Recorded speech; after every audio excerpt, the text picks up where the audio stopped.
Netflix's proposed acquisition for $83 billion of Warner Brothers Discovery. The transaction, extraordinary in both scale and in potential consequence, raises serious antitrust concerns that warrant scrutiny, which is why we're here today. Over the past few decades, Americans have changed the way that they view movies and television programming, and programming that we used to call television programming, but that now doesn't necessarily air over television. There was a time, decades before that, when movie night meant going to the theater. Then more recently, over the last 4 decades or so, there was a time when movie night might have meant a trip to Blockbuster or later to a red box, but that's no longer the case.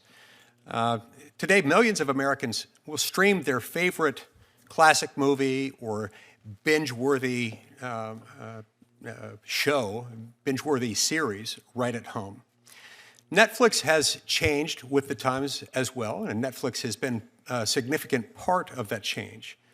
They have grown into the largest streaming platform in the entire world. Netflix has more than 325 million subscribers, reaching 1 billion viewers. Premium Netflix streaming plans can cost as much as $300 per year to access Netflix's impressive and steadily growing library of content, both of licensed content and of original content produced by Netflix on its own, some of which we would describe as full-length feature films, others that we would describe as series. We would have previously described them as TV shows, even though they don't air on TV.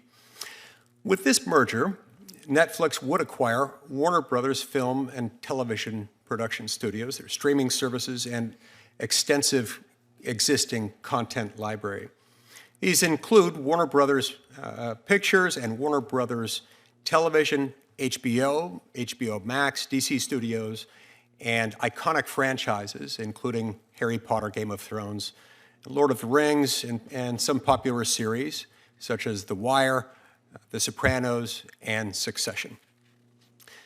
The deal would not only give Netflix control over Warner Brothers' existing catalog of entertainment content, but also intellectual property for future productions. The transaction raises potential horizontal antitrust concerns. Netflix and HBO Max both offer subscription-based streaming video services and compete directly for subscribers seeking premium content. Additionally, Netflix and Warner Brothers compete to develop critically acclaimed films and hit series content. So the merger would eliminate these areas where they compete head-to-head in today's market.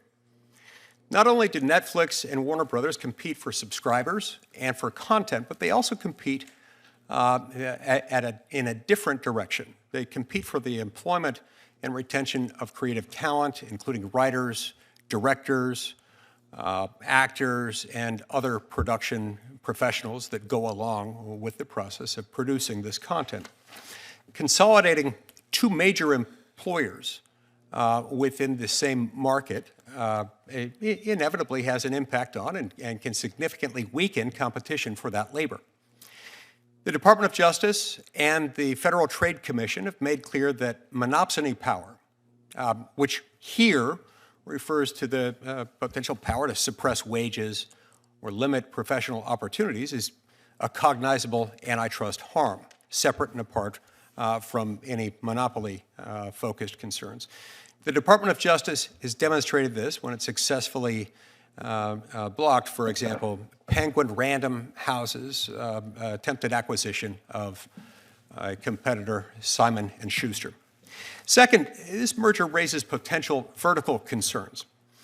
Netflix is the largest global streaming platform, wielding an enormous influence due to its size over what audiences watch through its proprietary recommendation algorithms. Warner Brothers controls a portfolio of film and television content for its part. So combining dominant distribution with additional premier content creates the classic risk of what we refer to as vertical foreclosure. The merged firm would have both the incentive and the ability to put rivals at a disadvantage. It could withhold marquee titles, it could raise licensing fees, it could favor its own content with recommendations. On a platform of Netflix's size and reach, even a small set of changes in visibility could impact competition. This deal also has potential downstream implications for movie theaters. Now, Warner Brothers is a central force in theatrical distribution, while Netflix is generally favored streaming over theatrical releases. This consolidation would increase incentives to divert major releases away from theaters to streaming only on Netflix. That would reduce consumer choice and threaten the viability of movie theaters. Now, these risks are amplified by data ownership. Netflix already, due to its innovation and investments in this area, has unmatched insight into viewer behavior. Combining that with the content library of Warner Brothers could further entrench Netflix's dominance and raise barriers to entry, make it harder for nascent competitors to enter the market and compete effectively. Antitrust cases are often decided on the basis of market definition, how you define the market in which the merged entity would make its appearance. It makes a big difference. In a subscription video on demand market, if it were defined in that way, the combined firm would likely exceed the 30% market share threshold, thus triggering a presumption of illegality established by the Supreme Court in longstanding precedent, the United States versus Philadelphia National Bank. Additionally, this merger does not occur in a vacuum. It doesn't occur in isolation. Netflix recently secured an exclusive multi-year agreement with Sony Pictures. This arrangement, announced really just in the last couple of weeks, suggests a broader strategy to consolidate even more premium content behind Netflix's own paywall. Even the uncertainties surrounding this merger risks weakening Warner Brothers as a strong, independent competitor to Netflix, which it currently is. So all told, one might say that Netflix seeks to become the one platform to rule them all, or at least to exercise a significant amount of market dominance. The merger raises numerous antitrust concerns. In a nutshell, consolidating both production and distribution power. If approved, the merger will likely shape in a really significant way how Americans access movies and series for many decades to come. I look forward to hearing the testimony from our witnesses. And Ranking Member Booker, we will now proceed to you and hear your opening statement. I'm really grateful for Chair Lee for organizing this hearing in partnership with my team.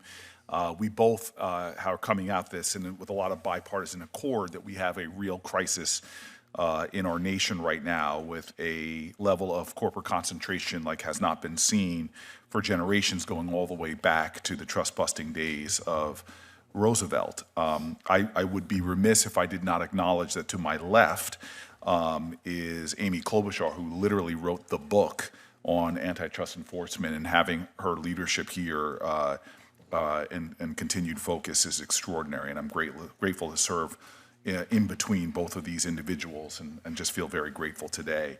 I want to thank Mr. Sarandos and Mr. Campbell for coming here. It is not fun often to testify before Congress. Sometimes I wonder if it ranks higher than a visit to the proctologist or to the dentist. I'm not sure, but it means a lot that you all are here. Proctologists and dentists everywhere are outraged by that statement. I am sure I will get letters. I'm sure I will get letters.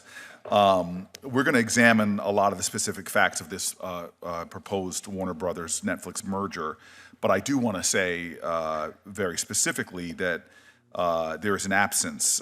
I believe that this sale of Warner Brothers to any competitor could have serious consequences for consumers and for the television and film industry.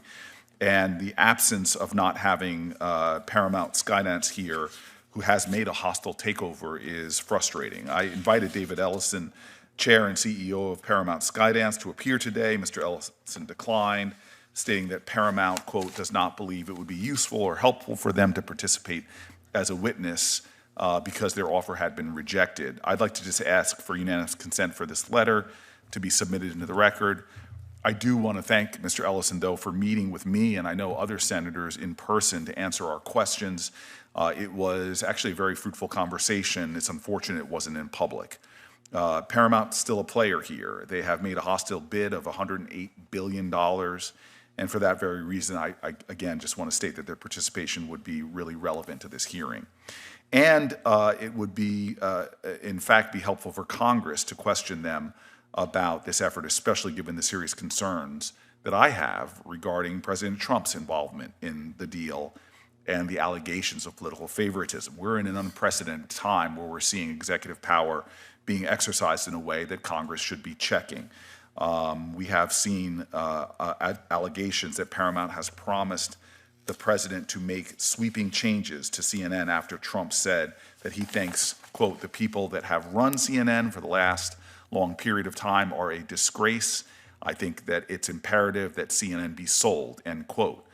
Days after the Netflix Warner Brothers deal was announced, President Trump purchased $2 million in stocks and bonds in both Netflix and Warner Brothers. I think it's outrageous for any senator, any House member, or for the president or vice president for that matter, to be trading in individual stocks when they have extraordinary insider information and influence over policies that move corporate power. This is, again, another example of the corruption that is cancerously attacking our democracy.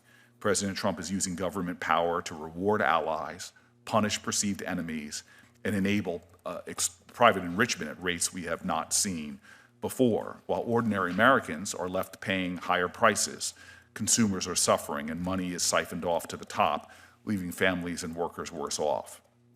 And aside from the concerns of this administration's exploitation of antitrust enforcement, the acquisition of Warner Brothers Discovery by either Netflix or Paramount or any other competitor would result in concerning consolidation of a sector of our economy that has already been putting a squeeze on consumers and artists. Let's be clear, the sale of Warner Brothers to either Netflix or Paramount would have a significant impact on tens of thousands of Americans that work in the entertainment industry and American consumers. I've been hearing from people throughout this industry concerns, fears, worries, legitimate folks that don't have a political axe to grind who are very concerned about the matters we're discussing today and how they're going to impact their lives. So this is not an either-or situation. With either merger, another corporation will gain significant control over what we see, what we hear, and the news we consume. The acquisition of Warner Brothers Discovery by either Netflix or Paramount or any other competitor would result in consolidation of a sector of our economy that is already seeing significant consolidation. It's something that we should be talking about and we should be asking the serious questions. With either merger, another corporation will have that control, increased control over what we see, what we hear, and what news we consume. Now, let's be clear. I was born in 1969. My father made me sit down and watch Star Trek and watch Nichelle Nichols, one of the first African-American women to star in a show like that, made me watch movies like In the Heat of the Night. So much of our culture was shaped by extraordinary artists who showed diverse voices, who dreamed and saw a future that seemed almost impossible, that in fact there'd be a black senator sitting right now as a ranking member of this kind of committee. Art matters. Art is vital. With a merger like this, it has real concerns about art, about culture, about the voices of Americans, about the moral imagination of a nation. For years, workers, creators, and consumers have been told that consolidation in media and streaming would mean more choice, more unique stories, lower prices. I don't think we've seen that. What we have seen with each merger is higher subscription costs, fewer streaming options, shrinking creative opportunities. I've heard them from artists that I know personally. They speak of lower pay and growing instability for workers across the industry. Many voices that felt that just a decade ago they had chances to bring their art to life now worry that those options are dwindling. Even now, pre-merger, a small number of streaming companies control a lot, from content production to distribution and to the actual platforms through which consumers access entertainment. We are seeing a lot of vertical integration. We know Netflix power. I am a subscriber. I watch Netflix with probably hours I don't want to confess here in an open hearing and put on the record, but it is the dominant streaming platform of my household as well as in our nation. And that's just domestically. It has an extraordinary global scale and reach. Worldwide, they have over 325 million consumers, with their closest competitor, Disney Plus, with half of that at 130 million subscribers worldwide. Warner Brothers controls one of the most valuable and largest content libraries in the world, including HBO, Harry Potter, CNN, and for me, one of my favorite platforms is DC Comics. And the fact is that Netflix Warner Brothers transaction would consolidate the largest distribution platforms with one of the largest content producers, and that should raise questions that Americans should have answered. I have concerns about Netflix getting more power over consumers and leaving fewer alternatives and streaming platforms. I have concerns about startups and competition, and of course, as I've already stated, about the impact on artists and artistry in our country. I am angry about our antitrust laws, which have been ignored by Democrats and Republicans in the White House. I believe that we are now seeing consolidation that is screwing Americans from our farms to pharma. We are in a crisis in America.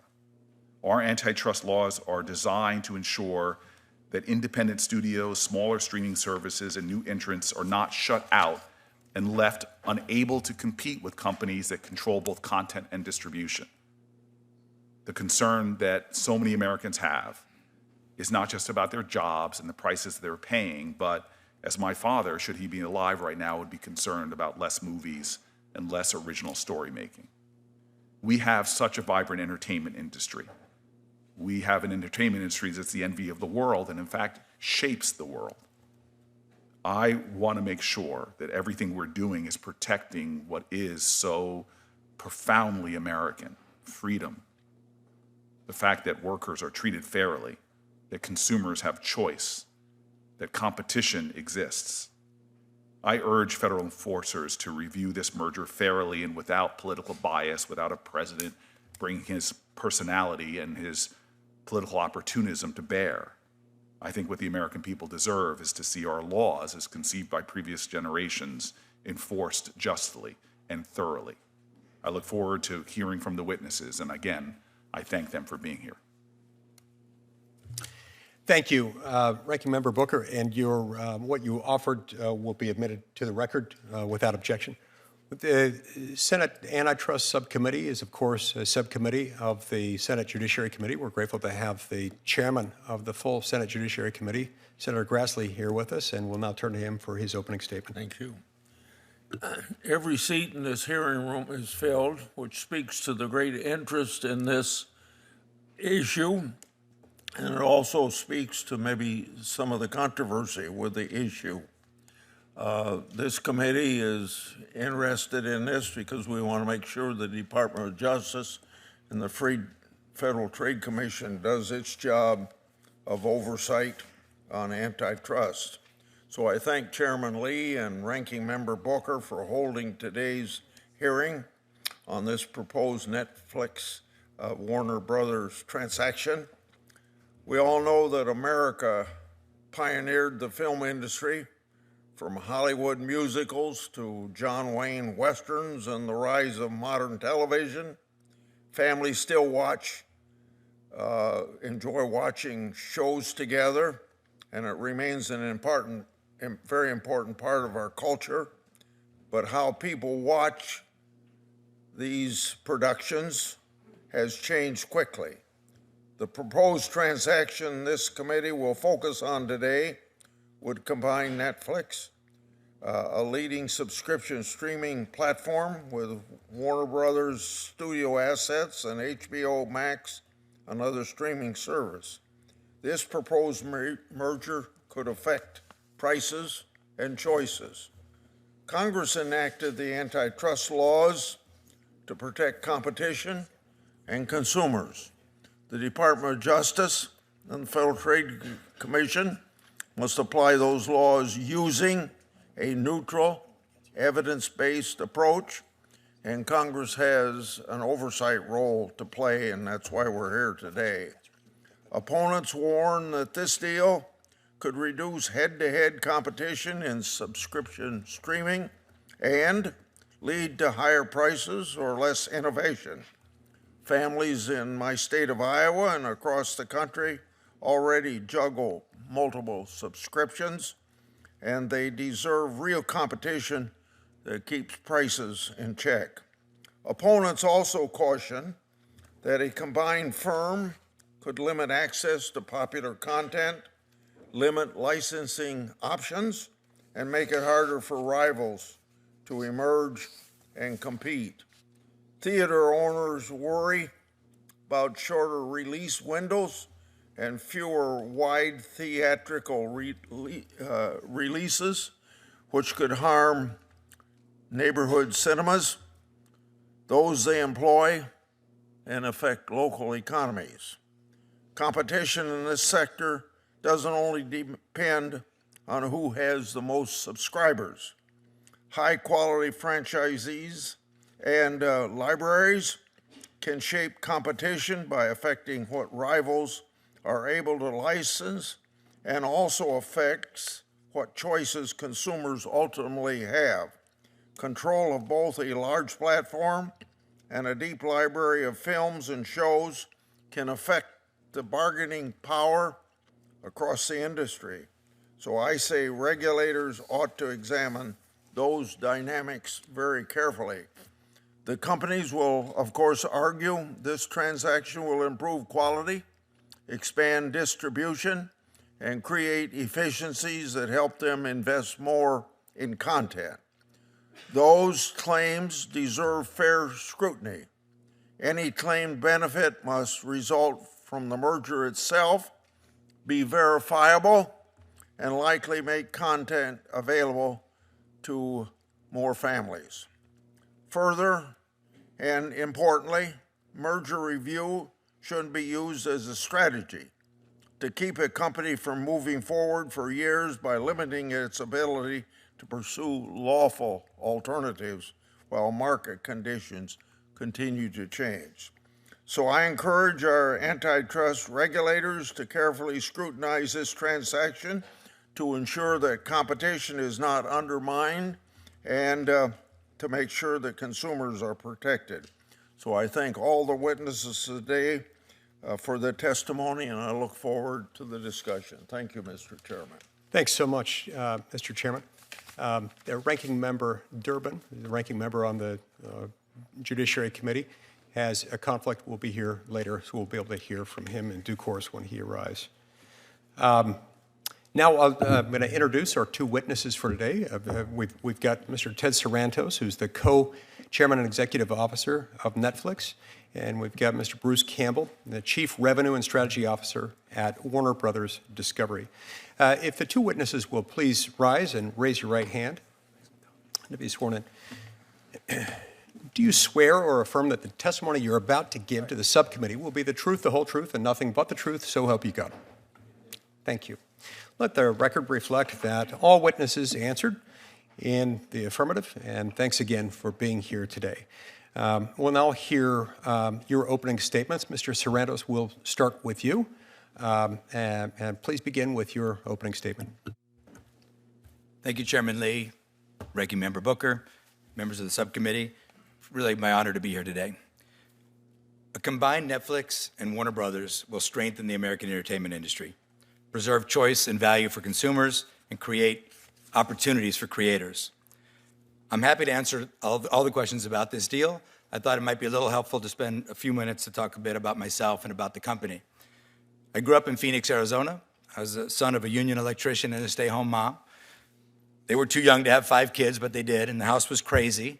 So I found a lot of comfort in front of screens, either ducking into the theater, get out of the Arizona heat, or parking myself in front of a TV, which I've did for an embarrassing amount of time. As a teenager, one of my first jobs was working in a local video store. And it was behind that counter that I learned so much about the importance of stories. I watched people roam around the store, reading the backs of boxes, desperately asking strangers for reviews, trying to figure out what to watch.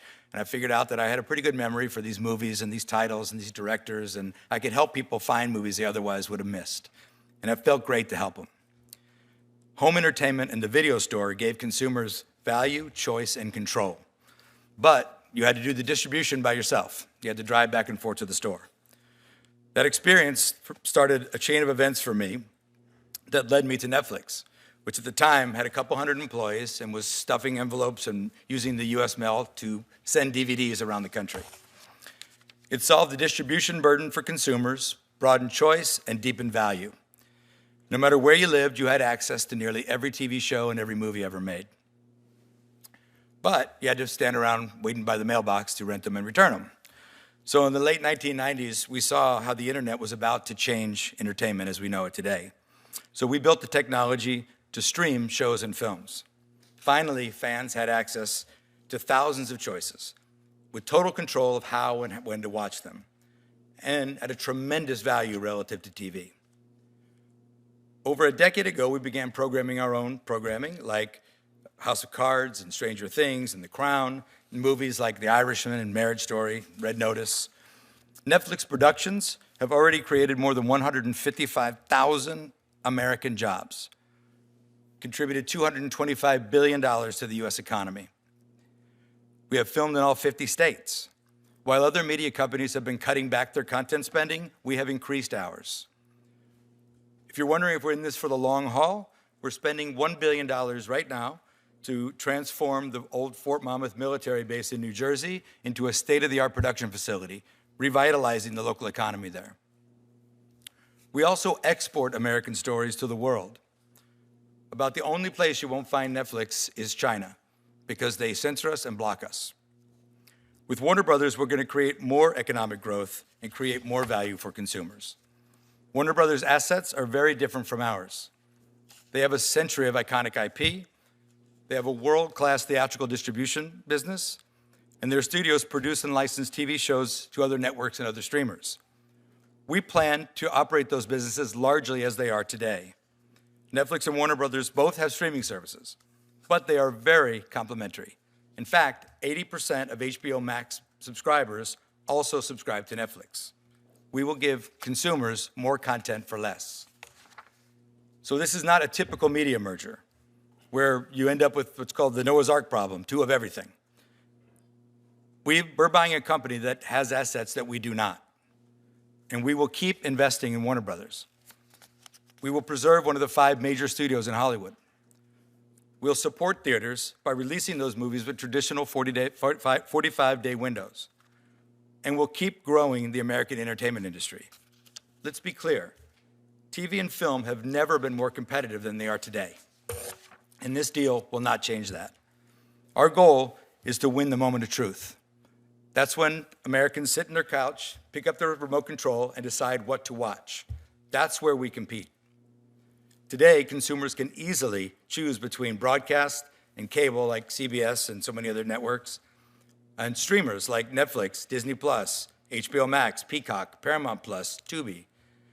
And that also includes deep-pocketed tech companies who are trying to run away with the television business. Companies like Google's YouTube, Amazon Prime Video, and Apple. If you look at streaming alone, YouTube is the #1 platform for viewing time. They have NFL football. They have an exclusive deal for the Oscars. They have a deal with the BBC to produce original programming. Some of their creators have bigger budgets than typical Hollywood television shows. YouTube is not just cat videos anymore. YouTube is TV. This explains why Netflix, with all of our success, are only about 9% of TV viewing time in the US. With Warner Brothers, we'll be about 10%. This deal keeps one of the most iconic Hollywood studios healthy and competitive. Warner and Netflix together will create value for consumers, more opportunities for the creative community, and more American jobs. Thank you so much, and I do look forward to your questions. Thank you, Mr. Sarandos. We'll turn now to Mr. Campbell.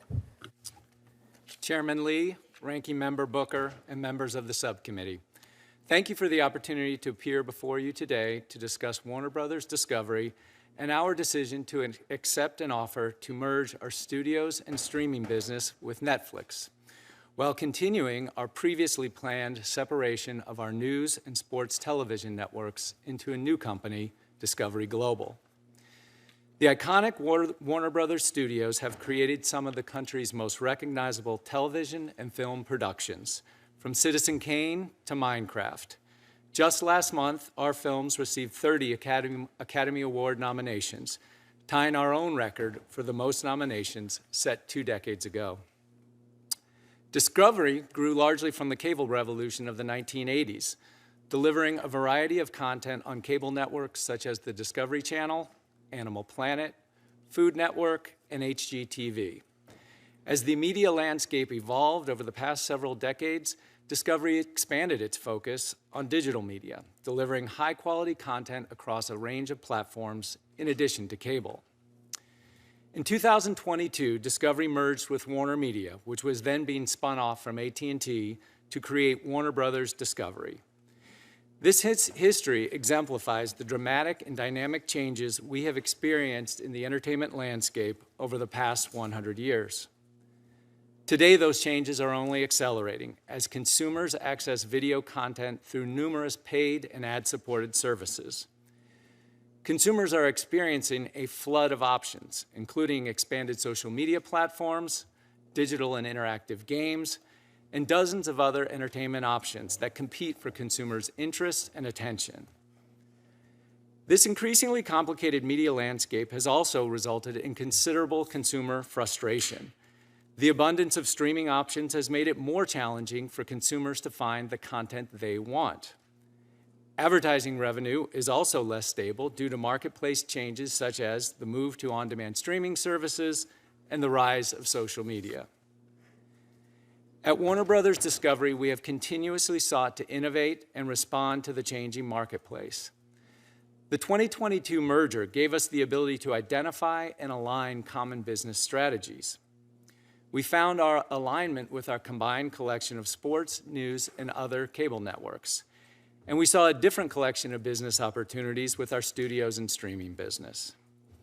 We concluded that the company would be best served by separating the studios and streaming division from news, sports, and entertainment networks, such as CNN, TBS, and HGTV. Last summer, we announced plans to split into 2 companies, Warner Brothers and Discovery Global. The separation strategy was designed to position each company for long-term success by enhancing the strategic flexibility and sharpening the competitive focus of each entity. That decision prompted others in the industry to look anew at the company and our world-class collection of media franchises, brands, and properties. Last fall, we began to receive various outreach and offers, including most significantly from Paramount Skydance and Netflix. Our board responded with a full review of the company's strategic options. Paramount Skydance, Netflix, and another company made a variety of offers that our board considered carefully and fully. Ultimately, after careful evaluation of the competing offers, our board unanimously determined that Netflix's offer was and remains the best opportunity for our company. In this proposal, we saw a compelling and unique opportunity to combine our existing separation strategy with the strengths of Netflix. This vertical merger permits Netflix to expand its nascent movie and television production capabilities with the addition of the Warner Brothers studio assets.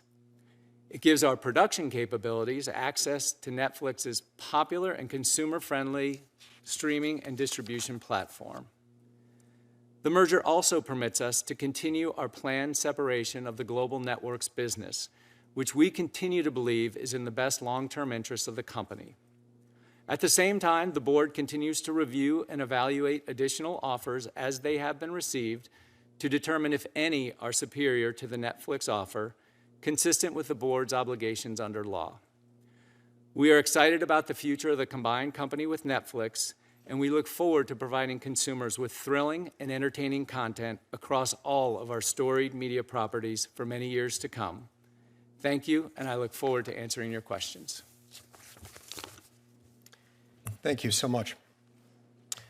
All right, we're now going to proceed to questions. Each senator will have 5 minutes to ask questions per round, and we'll alternate between Republicans and Democrats in order of seniority subject to the early bird rule.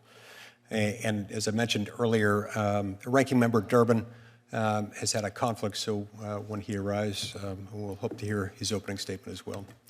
Mr. Sarandos, why don't we start with you, if that's all right.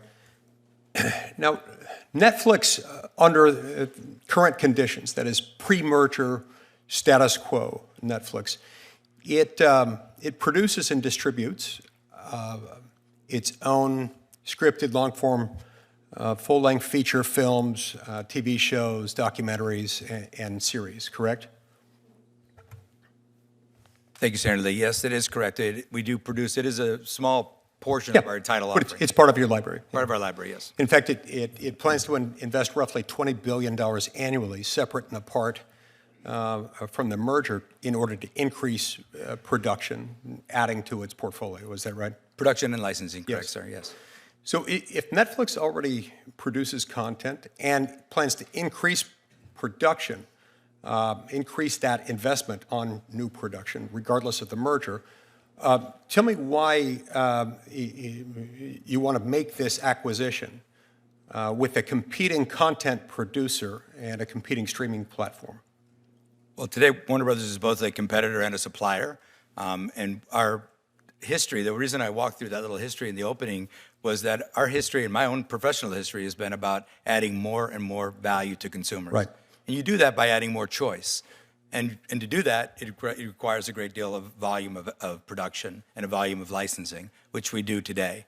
I would say, too... By supplier, you're referring to the fact that through licensing arrangements, you already... Correct. We license television series and film. Well, you don't really air, you stream some of their content. Correct. In movies in various windows, and in original series and licensed series as well. Now, YouTube does not invest in producing original content, at least not in the same order of magnitude, not anywhere near what Netflix does. Is that right? I can't speak to their specific economic impact. I know that they do not share the risk with the creators in doing that.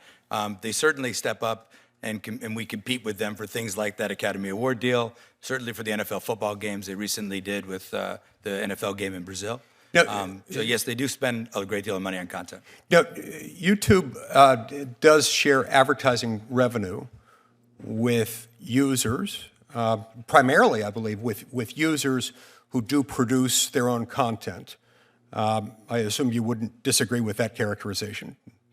In other words, Yes. most of regular YouTube, let's differentiate for a minute. YouTube from YouTube TV, which is a different thing altogether. It's like a cable TV subscription. But YouTube, whether it's regular YouTube, streams free, doesn't require login credentials, doesn't require any subscription, unless you want to get YouTube Premium, which allows you to bypass the ads attached to the streaming device, in which case you've got to pay a fee and have subscriber login credentials for that. They're not in the same business. They're not producing the same thing. Sure, they produce content, they share advertising revenue with creators, but these are more like sort of end user creators producing shorter content, not full feature length films typically. Isn't that right? Well, Senator Lee, thank you. And I appreciate the complexity of all this, and I really can't speak to the inner workings of their model. It's not really that clear for folks. It's not that transparent. But you would agree that YouTube YouTube content is free as a default matter, and as a default matter, it doesn't require either a paid subscription or login credentials, right? Well, they are a subscription service that also has an ad-free and a subscription option, but it is the exact same content. And remember, when we talk about a competition, we're competing for the same content, we're competing for the same viewers, we're competing often for the same ad dollar. And sometimes it's the exact same programming. And in the case of YouTube creators themselves, this past weekend, a YouTube creator had a movie called The Iron Lung that put $17 million at the box office. Okay. And I don't doubt that they sometimes have feature-length films on there, but I'm struggling to grasp, to fully understand what you're saying about how it's the exact same content. Is this content that is produced with, I don't know, the involvement of the Screenwriters Guild, content that is produced typically in a studio? Where does most of the content on regular YouTube come from? Again, regular YouTube, not to be confused with YouTube TV. Correct. And I would say I would point you to the comments of Neil, the CEO of YouTube, who just drew a point to the fact that YouTube creators are buying Hollywood studios and producing content at very competitive levels today, and he himself calls it TV. And I would say, what people also miss is about 50% of the engagement on YouTube today happens in the living room on a TV. Not on. I think people largely think of YouTube as a mobile device service, and it is 50% today and growing very fast on television. And for Netflix, a very small percentage of our content is ever watched on a mobile device. It's primarily on television. And on that screen, sir, it is a zero-sum game. So if you're watching YouTube, you're not watching HBO Max, you're not watching Netflix, you're not watching CBS.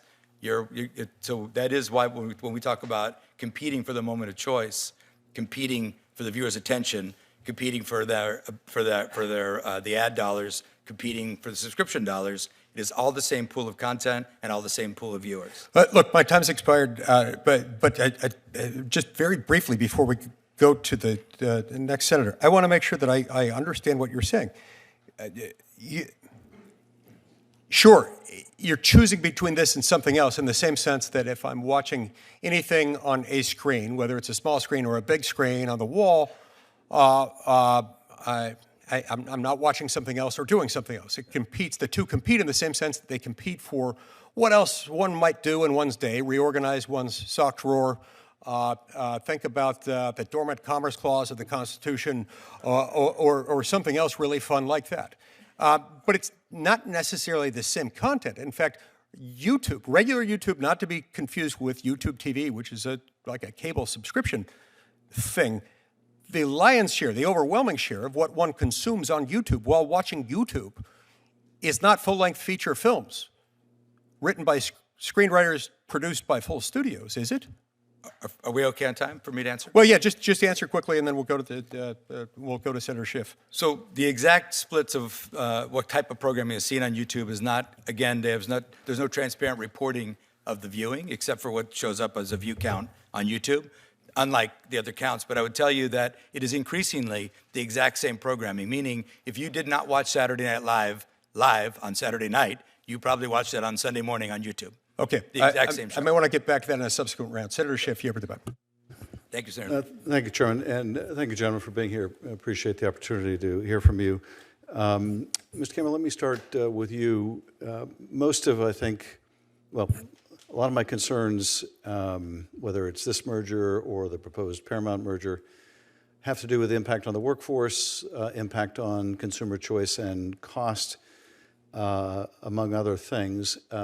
Most of the media consolidation we have seen has not resulted in lower costs for consumers, but has resulted in a lot of layoffs and job losses.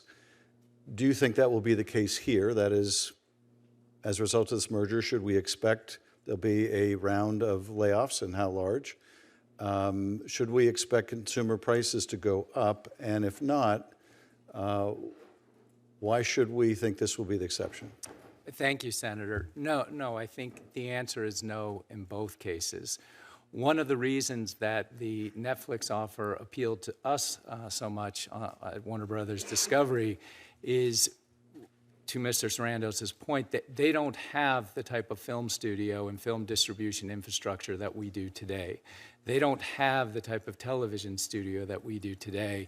And we believe, based on our discussions with them in the negotiation process, that they're not only going to keep those operations intact, in fact, they're going to invest in those operations and invest in continued production, including on our lots in Burbank and elsewhere.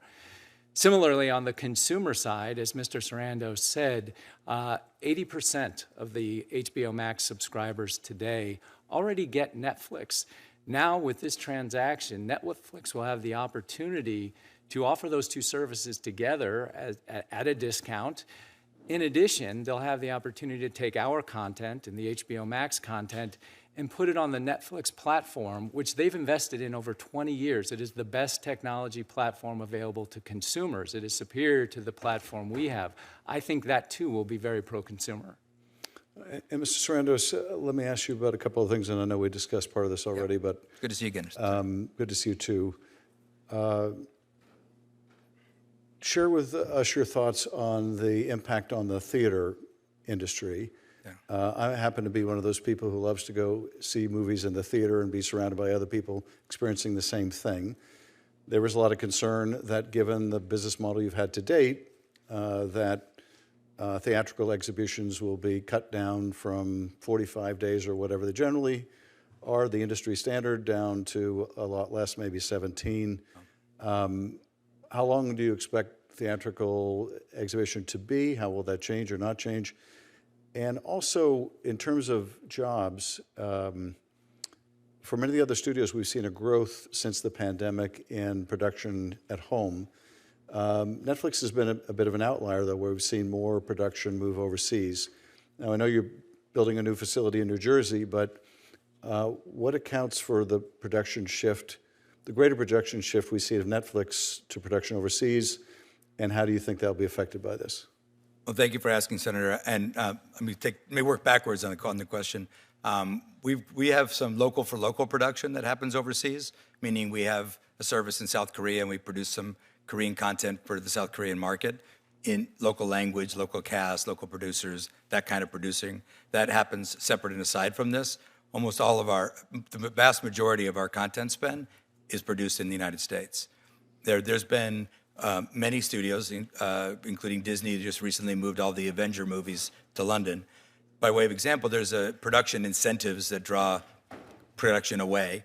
What I've been doing for the last several years is working with the state of New Jersey to create an incentive that competes with that UK incentive and brings production home. We're building the big studio in New Jersey for that. Since that incentive passed, we had 11 projects. 7 of them were slated to go to the UK, pulled back into New Jersey. So we are leading production in the United States and intend to keep growing it. As Bruce said, the Warner Brothers slate of movies are still getting made.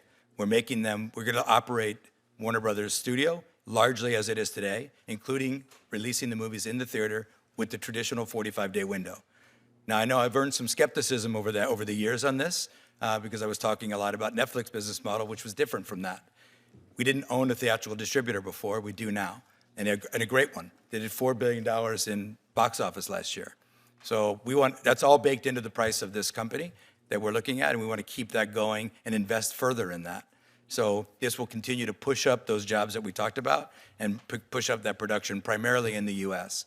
So this will keep the theater business intact. This will definitely keep production in the U.S. growing. I think what we've done in New Jersey is going to change the course of production in the U.S. completely, and I think other states will see the value of that as well. Well, this gives me a perfect final opportunity to do a little self-promotion, Mr. Chairman. I have a bill that would provide a film tax credit analogous to what's been driving film production overseas that's offered in other countries, and would welcome anyone who would like to work together. Greatly support you on that, Senator. Thank you very much. Thank you, Senator Shipp. Senator Hawley. Thank you, Mr. Chairman, for calling this hearing. Welcome to the witnesses. Mr. Sarandos, if I could just start with you, let's continue to talk a little bit about the labor impacts here, if we could. How many U.S.-based employees does Netflix currently employ, do you know? About 10,000. Yeah, what about in production roles? Well, it's a fluid number, but we've had about 155,000 production jobs. About now? On our originals. At any given time, I don't know the number exactly, sir. I can follow back with your staff, though. Warner Brothers, how many U.S. production jobs? I don't have the exact number, but it would be, I would think, in the 8,000 range. Okay. Here's my question. If this merger goes through, what's your projection about the amount of domestic production, say 2 years from now? Is it going to be static? Is it going to decline? It's going to our production is going to increase. Domestic production. Domestic production Employment. is going to increase. Most of our production is domestic, and it will continue to increase. We've recently forecast our content spend, independent of this deal, to grow to $20 billion.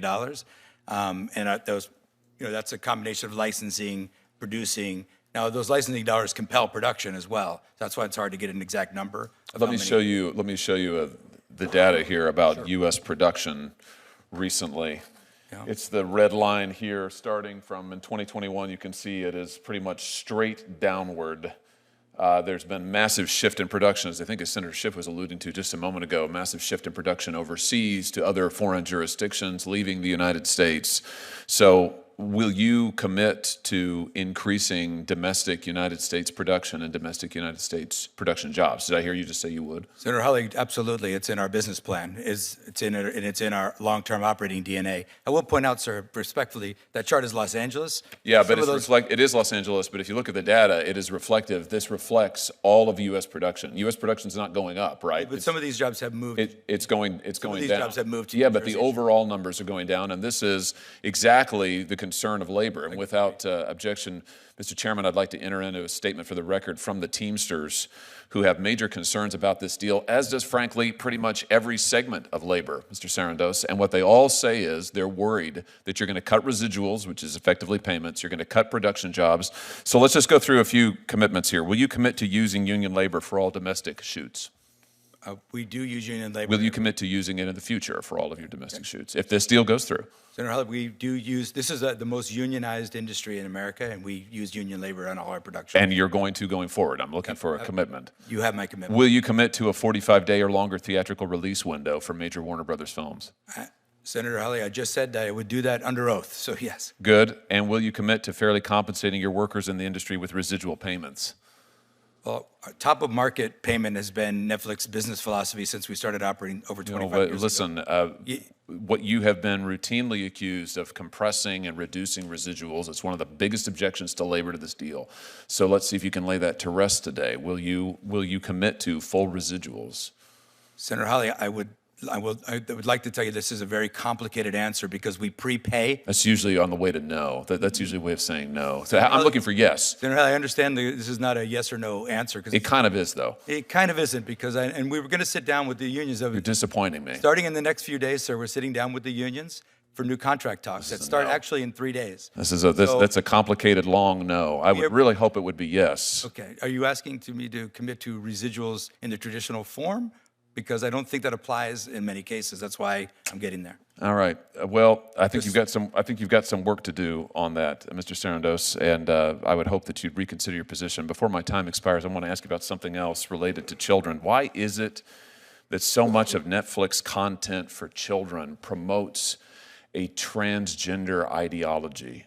Almost half of your content for children, I'm talking about minor children now, I'm not talking about teenagers, minor children, promotes a transgender ideology agenda. I was just looking at the data here from your various series.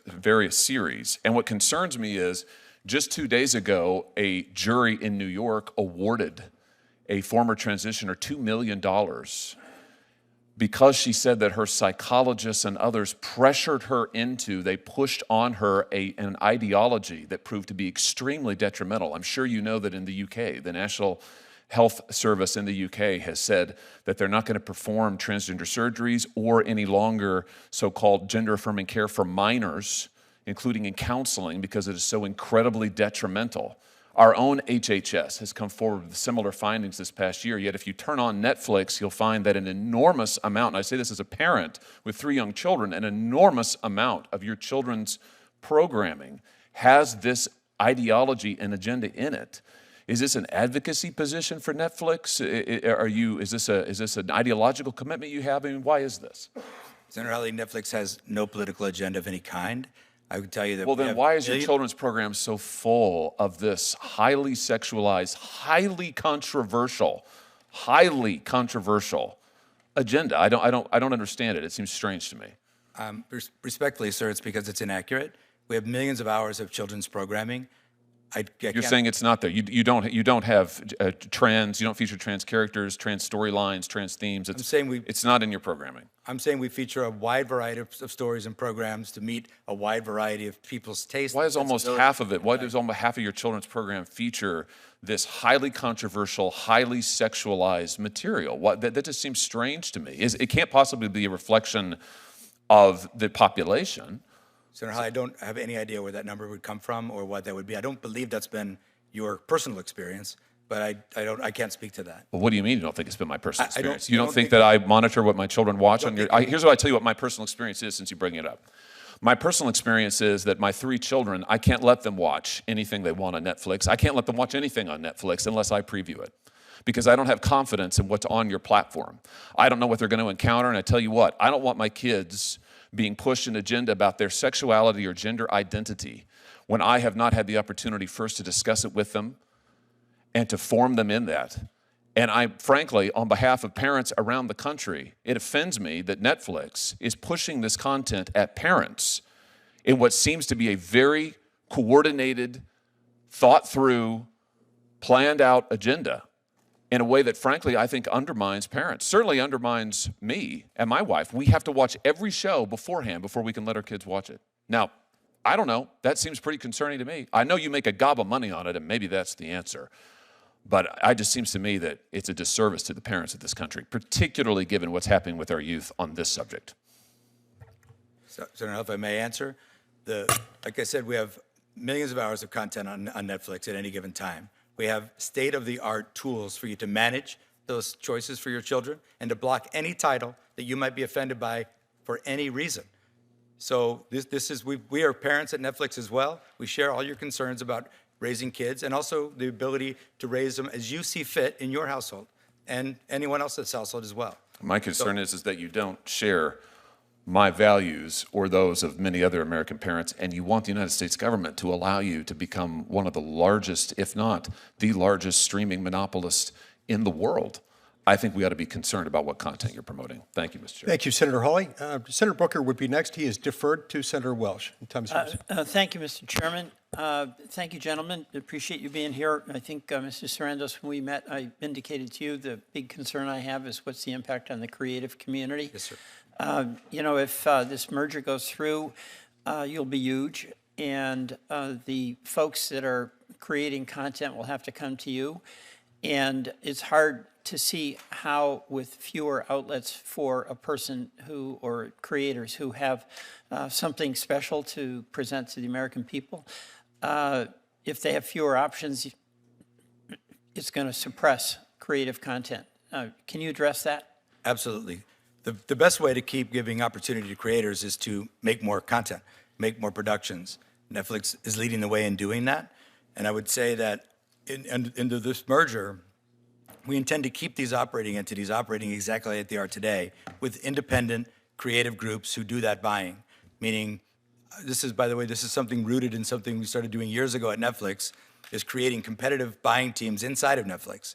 So let's just say you're a writer, you bring a project to us, we have a family team, a comedy team, and a drama team. It's pretty unlikely that any project that comes in the door is absolutely any one of those 3 things.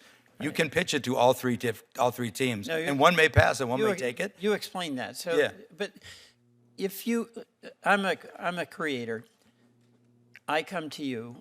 You've got these teams. You want to get my content, but my options to go elsewhere after a merger diminish. And of course, there's been a wave of mergers in the entertainment industry preceding this proposed plan.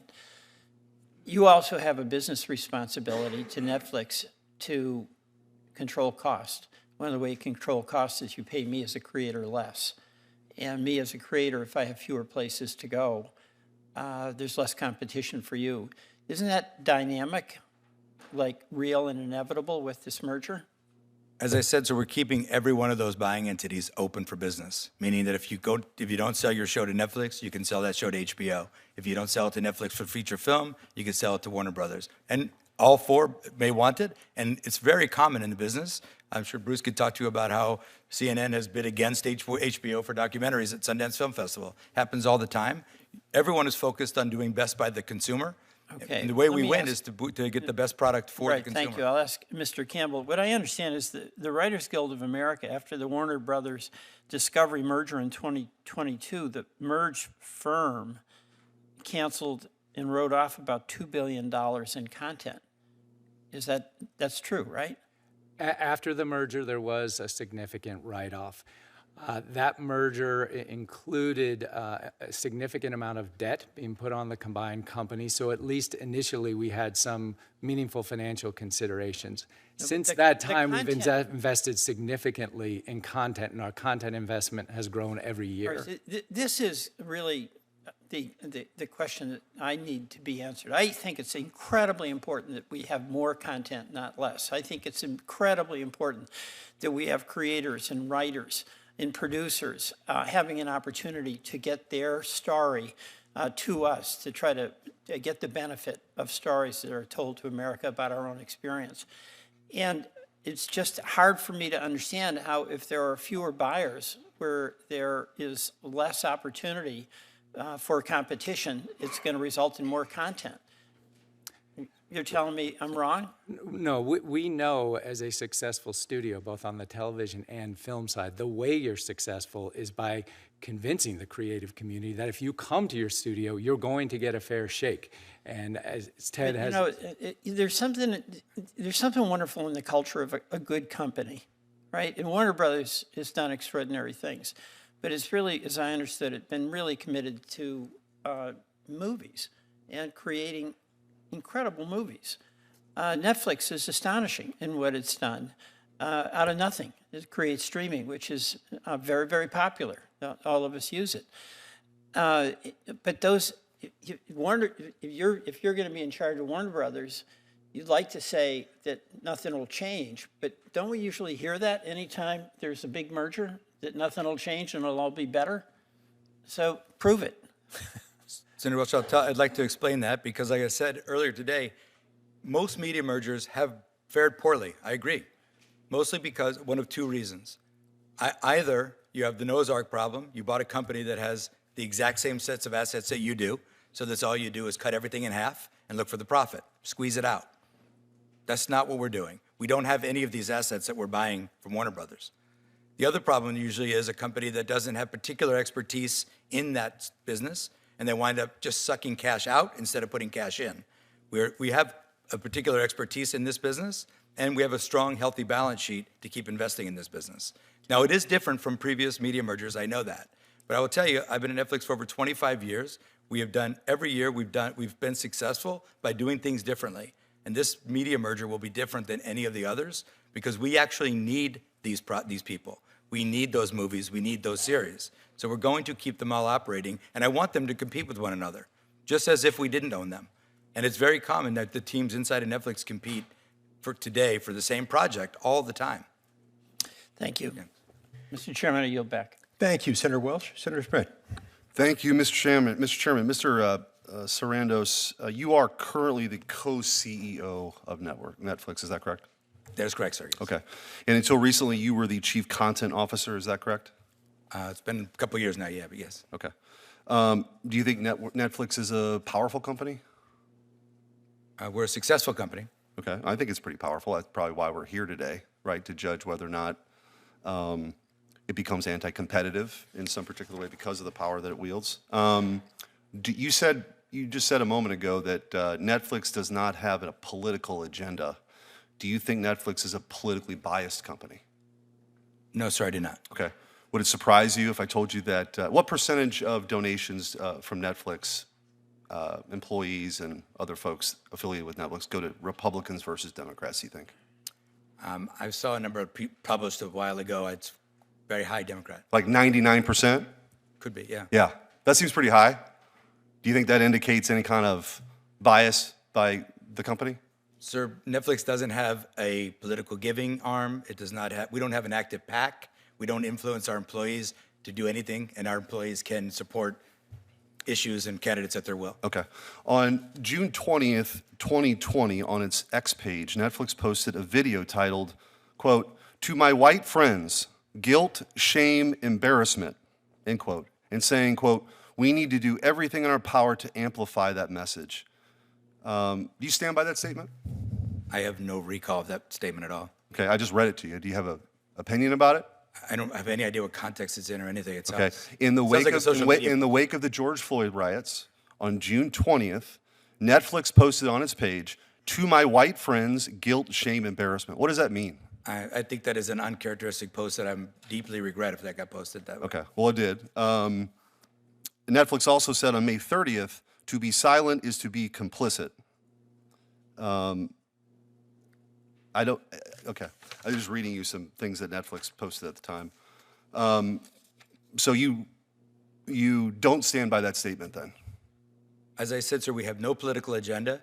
Posting something like that would be quite political, but Right. I would agree. yes. I would agree with you there. And I would say, I hope that wouldn't happen again. Okay. Netflix also said on June 10th, 2020, that to implement the BLM, the Black Lives Matter agenda, Netflix understood, quote, that our commitment to true systemic change will take time. Do you still think that takes time? Are you still actively engaged in this effort? Again, sir, we're not engaged in political efforts like that. Okay. Any longer? And you're not, you were, but you're not now?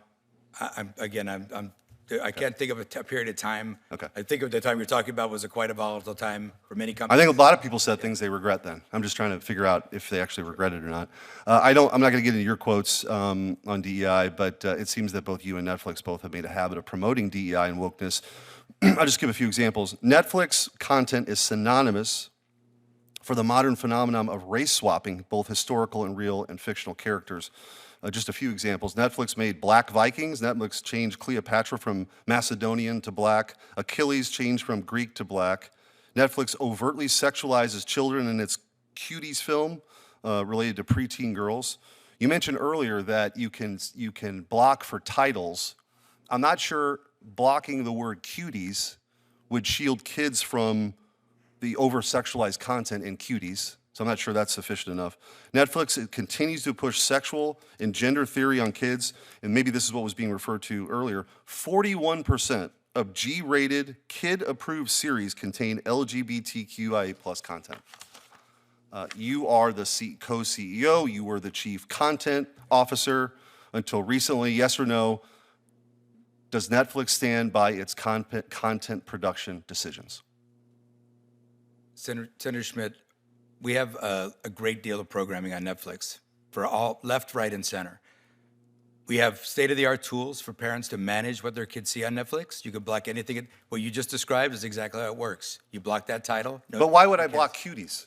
What would, if a G-rated movie came out called Cuties, why would I have any belief as a parent that would be related to over-sexualized kids?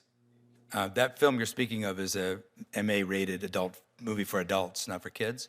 And the larger point, sir, is that of all the American values that we all share, and I understand parenthood is hard, I understand it's a difficult world that we all navigate, but the one we value a lot is the First Amendment. A lot of that is freedom of speech. And, I get it. What I want to do is give creators a place to tell their stories and parents a place to control I have no problem with a wide variety of content. That's not the issue. This is America. But I guess the point I'm making is that your company has made overtly political statements, has moved an agenda of DEI. You have Susan Rice on your board, the founder of sort of Barack Obama's DEI agenda. 99% of your employees contribute to Democrats to the tune of hundreds of millions of dollars. Your content's over-sexualized for kids. You're engaged in this very woke programming, overwhelmingly. You do have some other options, but overwhelmingly. So the question before this committee, and you come before Congress, why in the world would we give a seal of approval or a thumbs up to make you the largest behemoth on the planet related to content? It seems as though you have engaged in creating not only a monopoly of content potentially, but the wokest content in the history of the world. So forgive me if I'm a little concerned, not only as a parent, but also that somebody believes that we ought to have a wide variety of content options. There are some, but the overwhelming majority of your stuff right now is overwhelmingly woke. And it's not reflective of what the American people want to see. So respectfully, if you ask a Netflix member today, or a consumer today generally, how they view Netflix, I think that a proof point that we might be doing the right thing is they talk about Netflix in the exact same terms as they talk about the country. About 40% conservative, about 40% liberal, and about 20% don't know. You can look for and you can search for a character, an image. But that's not what it is. Those are not the statistics I gave you. I don't know what those statistics The came from, 40% of your content for G-rated stuff has LGBTQIA themes. So I respectfully don't Well, know how they we're happy to would- follow up, and I'd love to get a response. I'd love to engage with your staff Great. to figure out how I'd they love to continue the get to that conversation. number. Thank you. Thank you, Senator Schmidt. Senator Booker, you're next. I'm getting back to the subject of antitrust. Thank you. I guess I just want to start with asking for unanimous consent. Maybe, Mr. Sarandos, you and I can talk about it. I just want to enter into the record statements and letters from stakeholders in the entertainment industry, from a lot of respected groups that believe they'd be harmed by this merger, and they include Cinema United, the largest trade organization in the world representing exhibitors and the owners of movie theaters, a statement from the Future Film Coalition, a national alliance representing filmmakers, producers, distributors, and other impacted workers, a letter from the National Hispanic Media Coalition, Committee for the First Amendment, Writers Guild of America West, and other orgs that are opposed to this Warner Brothers acquisition by either Netflix or Paramount, and a letter from the International Documentary Association opposing any consolidation between major studios in Hollywood, as well, finally, as a letter from the American Economic Liberties Project urging the state attorneys general to block the proposed anti-competitive Netflix Warner Brothers Discovery transition. Chairman, can I introduce these to the record? It'll be admitted to the record without objection. And I guess my first question would be, why such a universal set of concerns, if not fears, that organizations who represent theater companies, who represent artists, who represent producers and directors, it seems pretty universal to me that people have a level of sophistication more than any senators about your industry seem to be really concerned. Could you shed some light on that? Yeah, I would have to start, Senator, with the fact that the industry has been under attack for 5 years now. The pandemic, a prolonged strike, production downturn for companies trying to squeeze more profits out of their businesses. Now, we've not been doing that, and we got through the strikes, and we got through the pandemic, and keep producing and keep growing. But anytime there's change, the parties that you just discussed get nervous, and rightfully so. They need to know that people are looking out for them, and we are looking out for them. I mentioned in the theaters, I have been asked to give a blood oath about the 45-day window. I think giving my testimony to you under oath is good enough. And I've known you personally for a long time, and to be a person of integrity. But I've heard more companies come before this body and make promises pre-merger that so many of them don't follow up. So let me just add. I would also add, Senator, if you don't mind, we have a long operating history of operating the way we do. So I think we could point to our track record of expansion and growth and more and adding more value to consumers. So if I may ask a direct question, then will this be a fully exclusive 45-day theatrical window? Fully exclusive to theaters, yes. And will this be self-enforced? In other words, if you fall short of that? That is the industry. It is the industry standard for self-enforcement. However, routinely, movies that underperform, the window moves a little bit. And Superman was a little shorter window, and Sinners was a little longer window, but they still could refer to it as a 45-day window. And so I guess the trend right now, though, is away from the theater experience. We are seeing a crisis of community in general in America. Theaters used to be, along with other great American sort of institutional experiences that brought people together across backgrounds, sitting in the theater. You and I both grew up with that in a way that I think is a cherished reality. But unfortunately, we're seeing market forces which control companies that are beholden to shareholder profits. We seem to have elevated that form of capitalism when companies in the past used to have many different stakeholders. But you all are a company that's beholden to your shareholders, and doesn't that mean that the forces that are moving against theaters, why we're seeing so many closures of theaters, would be affecting your decisions as well? No, actually, no. And in fact, now that we are in the theatrical business, we want to win in the theatrical business. We want to make movies that people care enough to go out and see.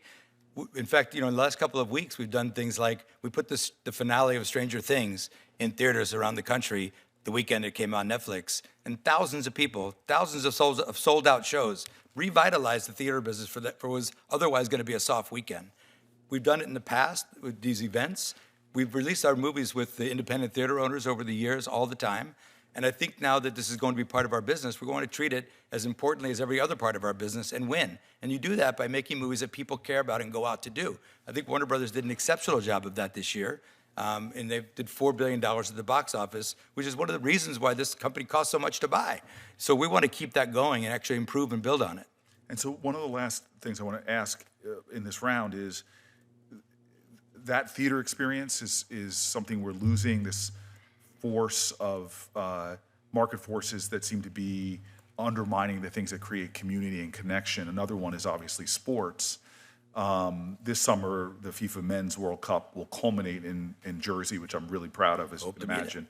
But next year, the women's national team, which is our most successful soccer in America, sorry fellas, but it really is, they're going to head to Brazil to compete in the FIFA Women's World Cup. Their matches, however, will only be available to watch behind a digital paywall, as Netflix acquired the exclusive U.S. and Canadian broadcasting rights for the tournament. How are you going to ensure that households can really afford what to me is, in terms of my national pride, not to mention the kind of universal power that sports has created in terms of just connecting Americans? It's so central to American culture. What can you do about that? What can you tell me about that? Yeah, well, we don't control the rights to those. As you know, we compete with other folks, all those folks I talked about earlier, for those rights. And I do think Netflix is a very affordable option for households. As you can see by our large household penetration, that people can afford Netflix, and we add a great deal of value to them. I know we keep talking about price, but I think it's impossible to talk about price without value.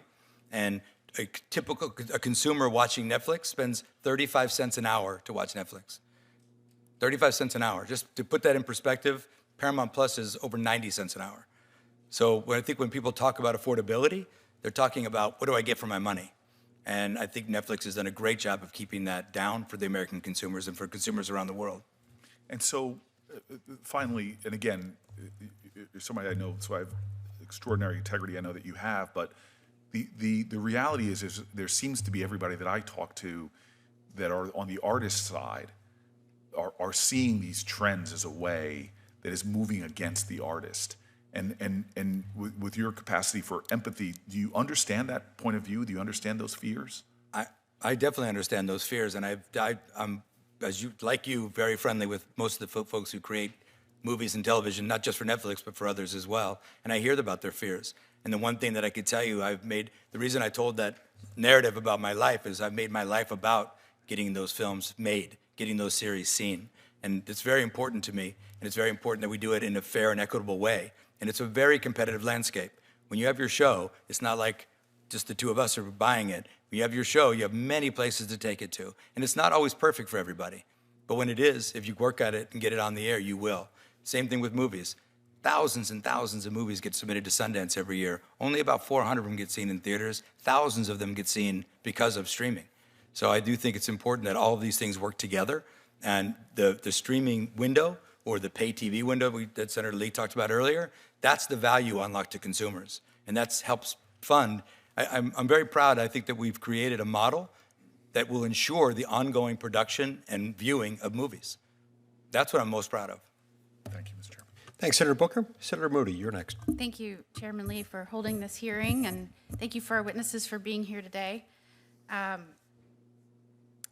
I think when there was an aside comment, like, let me get back to antitrust, as if the concerns that were raised because we'll have fewer players in this market is not something that's related to antitrust. Indeed, antitrust laws were created to ensure that there's meaningful competition to protect consumers, correct? Correct.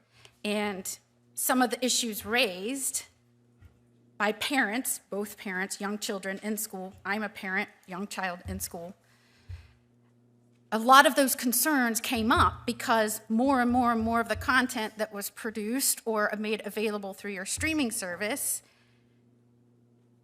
had to be screened or vigilantly watch their children as they're watching TV to make sure that they're watching things that were acceptable in their household. You would agree?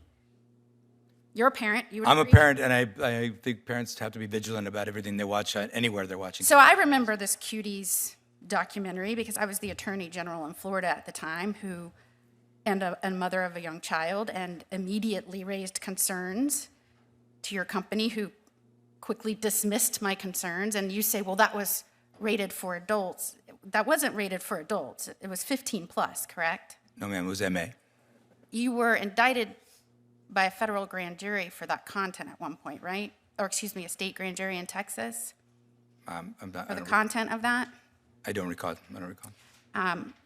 I believe it was 15 plus, and maybe I'm wrong. Okay. But in my world, that's not for adults. And we could debate that and use up all my time talking about that. But I think what was being presented to you is there is, in some families, and many families across America, there is highly objectionable content on your streaming platform, but it's becoming a more and more prevalent streaming platform in America. You were confronted with some prior statements that you had made, and you said in response to that, I hope that wouldn't happen again. Very aspirational. Any parameters that have been put in place or policies that have been put in place to make sure that doesn't happen? I'm sorry, Senator. I'm just which one are we speaking of?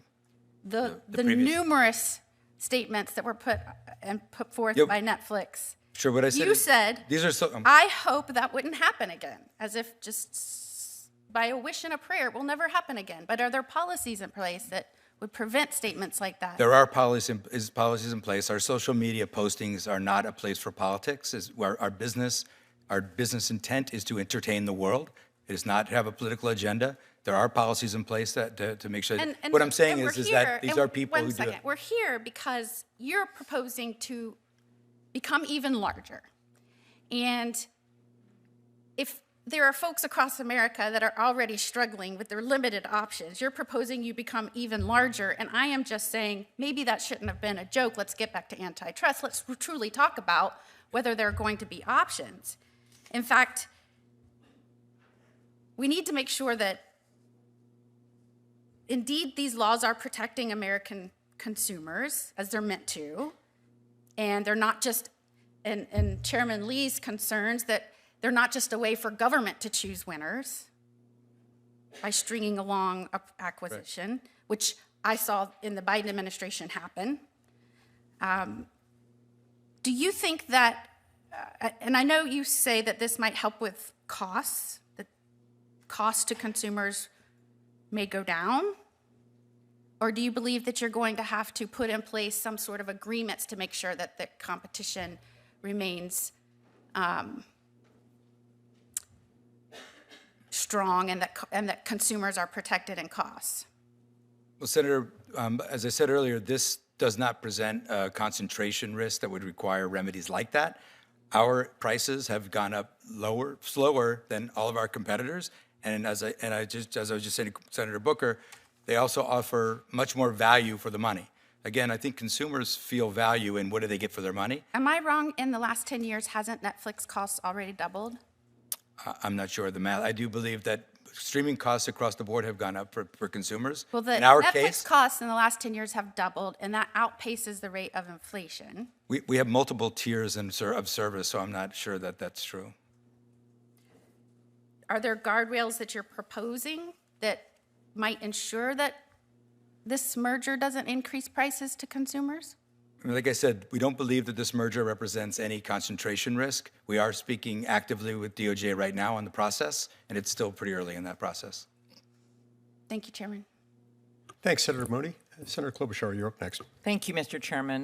There's another spotlight hearing with the brothers of Renee Good, and that's why I've been going back and forth, so I appreciate your understanding. So I think everyone knows I've had long-time concerns about competition, and anytime the biggest player in the industry seeks to get bigger, there is concern for consumers. Netflix has been noted as the most popular streaming service in the U.S., and through this acquisition, it would take over the rival streaming service HBO Max, potentially giving it power to further increase prices. What incentives will exist, Mr. Sarandos, for Netflix to ensure streaming remains affordable for consumers and to produce more content? First of all, Thank you so much, Senator. Good to see you. I'll tell you, the incentive is the business model that we've created. We've built on improving the value proposition for consumers. Whenever we come back and ask for a little more money, it's because we've given them a lot more value. And that's the dynamic I talked to you about, this price per hour of viewing being a third of some of the other services that are available. And I think people see that value in the engagement that they see. They have to really love what they're watching, and thank goodness we're doing a good job at that. Mm-hmm. So last year, Netflix raised its subscription prices while continuing to add subscribers. And I'm just concerned by combining, there would be even more incentive to do that. Well, I think we can only do that if the consumer sees the value. We are a one-click cancel. So if at any point the consumer says, that's too much for what I'm getting, they could just, with one click of the button, cancel Netflix. So that whole process of being able to fund more entertainment for consumers, you have to do it in perfect harmony. Okay. Mr. Campbell, CNN. I think we need more independent and diverse sources of news, not less. The 24/7 nature of CNN allows people to immediately get news. And while Warner Brothers Discovery's linear television assets, including CNN, aren't part of this transaction, it's vital that CNN remain a viable, independent source of news moving forward. What are your plans for CNN as part of a standalone entity, and how will you ensure that consumers retain CNN as an independent, reliable source of news? Yes, so one of the benefits of this transaction is prior to completing the deal with Netflix, our global networks business will be spun out. CNN, both its linear and digital businesses, will be part of that entity. In fact, it will be a centerpiece of the offering. CNN is one of our most popular cable channels. It's important for advertising, it's important for distribution, and certainly it's important for consumers and their access to independent news. So it will be part of that independent company. It will have its own leadership team separate from what will be the merged Netflix and Warner Brothers Discovery Company, and it will continue to have its own independent editorial policy and independent newsroom. And do you think Warner Brothers, given all of the success, last year earning more than $4 billion globally, with movies like Minecraft movies, Superman, Sinners, not to give you advertisements here. Do you believe that Warner Brothers Studios and streaming would be a profitable business as a standalone entity? We are a profitable studio. We've had great success. The movie studio business goes up and down every year. And as I mentioned in my opening statements, we didn't necessarily set out to sell that business. Our goal was to separate the two companies because they have very different business models. It was only when we got the inbound interest that we looked at our strategic options. Certainly, under Netflix leadership, I think there's an even greater opportunity for that Warner Brothers business to grow. I know that Ted and his team are committed to continuing to invest in the great content there. So yes, we're profitable today, but I think there's an even better business with Netflix. Mr. Sarandos, just to turn, I know some of my colleagues asked about theaters, which I'm concerned about. I think it's a very important part of our, of places to gather and see movies together. And Mr. Sarandos, iconic films have been made all over the U.S. In Minnesota, I'm sure you take note that the Coen brothers, Fargo, to Disney's Mighty Ducks, to, of course, Grumpy Old Men, were made in Minnesota. It's a beautiful place. Yeah, but we could do better. And so we have seen more and more production of movies shift overseas. And while announcing its planned acquisition of Warner Brothers, Netflix said the deal would, quote, significantly expand U.S. production capacity and continue to grow investment in original content over the long term. Could you talk about the effect this is going to have on film production in the U.S. And what will happen here? Senator, we believe that this deal will make it possible for us to expand what was Warner's output and what we know were the already planned Netflix output to continue to produce. And we produce primarily in the United States. Most of what we make outside of the United States is local language, local production for local audiences. And some of the incentives that we were able to work on with Governor Murphy in New Jersey have made it so it's so competitive to film in New Jersey that there's no reason to go overseas for a film production, not just Netflix, but for others.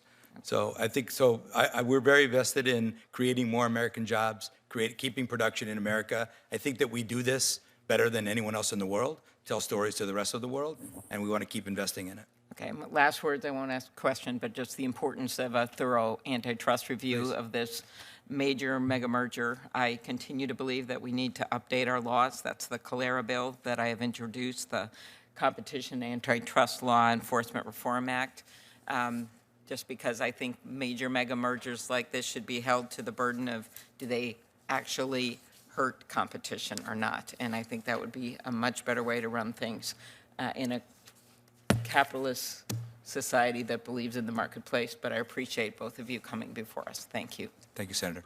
Thanks, Senator Klobuchar. Senator Cruz.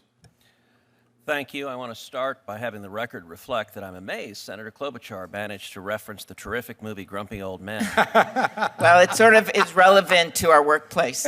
without making a very that's right, obvious and I point. thought of saying that, but I chose not to, but now I did. You had the hanging punchline, and Amy, I needed you to finish it because it does in fact describe our place of work. See how stories unite us? Cruz can use a movie quote from literally anything to match any situation. It's one of his superpowers. That's inconceivable. All right. This is an $83 billion merger. It's a big deal. Entertainment matters. Content matters. Mr. Sarandos, how many subscribers does Netflix have in the United States? Around 86,000, 86 million, sorry. And if the merger goes... Senator Cruz, it's we reported by North America, so it includes Canada. So if the merger went through, how many subscribers would you anticipate having? What's the growth of HBO Max? What's your last number? Yeah, well, we don't publicly disclose our HBO number, but the HBO subscribers in the U.S. are roughly 50 million. But remember, 80% of those subscribers already subscribe to Netflix, so there's significant overlap there. So if you're at 90 million now with Netflix, by any measure, you'd be north of 100 million, depending on the overlap. Is that fair to say? Depending on the overlap and the retention, yes. It's a matter of basic economics. Does more market power typically lead to higher prices or lower prices? Across which industry, sir? Across any industry. Yeah. I think more market power gives you the ability, but if you're not delivering the value, you can never cash in on it. You have a gentleman sitting behind you in the monopoly outfit. In your view, are monopolies a good thing in America? No, sir, they're not.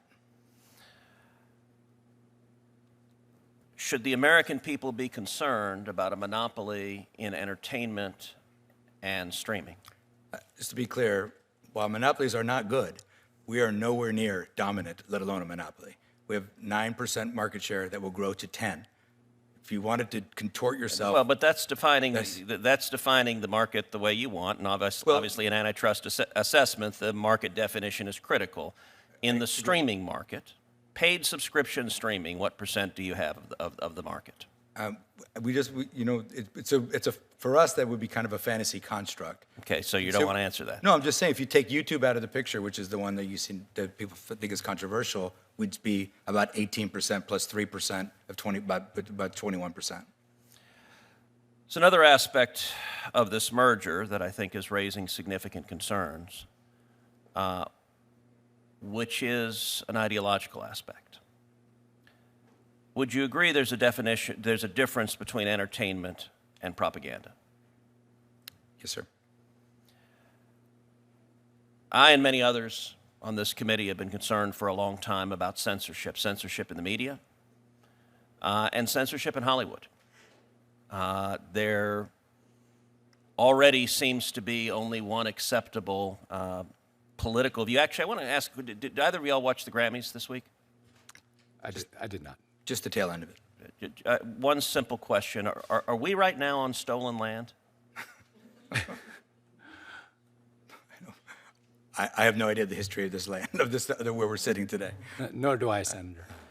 So that speaks volumes that neither of you are willing to say, hell no, we're not on stolen land. And I will say at the Grammys, when you see an entertainer say, nobody is illegal while we're on stolen land, and then you see entertainers leap to their feet clapping so excitedly at the notion that America is fundamentally illegitimate, it starts to convey that the entertainment world is deeply corrupt. And I will point out that same singer who says no one is illegal on stolen land promptly went back to her $14 million mansion, and somehow that stolen land she wasn't concerned about, just the United States of America. Look, Netflix has long been a left-wing company. Your founder, Reed Hastings, is one of the biggest Democrat donors in the country, including giving millions recently to the massive gerrymander in California, making it one of the most gerrymandered states in the union, because your founder desperately wants a Democrat House of Representatives. Susan Rice from the Obama White House is on your board of directors. You guys gave $50 million to the Obamas, as far as I can tell, to produce no discernible content whatsoever. How would you tell a Texan sitting at home to feel comfortable? CNN is already a dumpster fire. There's nothing resembling objectivity. There's nothing resembling journalism anymore. How are people at home, how should they feel even remotely confident that if this merger happens, the combined entity would not simply be a propaganda outlet pushing one particular political view with much greater market power than you have now? Well, sir, we would fail. We would fail pushing a political view or propaganda. We deliver entertainment to consumers. Our consumers see our business pretty much the way they see America. About 40% conservative, about 40% liberal, about 20% don't know. And but when they turn on TV, they're tuned in to be entertained. And if we fail to entertain them by trying to promote propaganda or anything other than entertainment, we fail. Mr. Campbell, same question to you. We see the world very similar.